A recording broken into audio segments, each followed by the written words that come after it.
Hey guys, welcome back to my channel. So friends, আজকে একটা Holi special video. তো এটা ডমসের কালার পেন্সিল 12টা শেডস, তার দাম হচ্ছে 60 টাকা। তো আমি ইয়েলো কালার দিয়ে এই বাড়িটার উপরের জায়গাগুলো হচ্ছে কালার করছি। আর একটা বাড়ির এই টালির পোর্শনটা প্রথমে রেড কালার দিয়ে আমি শেড নিয়ে নিয়েছি, তারপরে প্রত্যেকটা স্ট্রেট লাইন করে টালিগুলো আঁকছি। আর কিছু কিছু জায়গাতে অরেঞ্জ কালার আর ব্ল্যাক কালার দিয়ে মিক্স করে করেছি।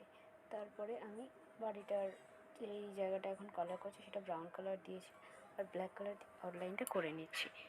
তো পুরো ভিডিওটা দেখো, খুব শর্ট ভিডিও। আর যদি ভিডিওটা ভালো লেগে থাকলে অবশ্যই বন্ধুরা একটা লাইক আর সাবস্ক্রাইব করে দিও আমার চ্যানেলটাকে।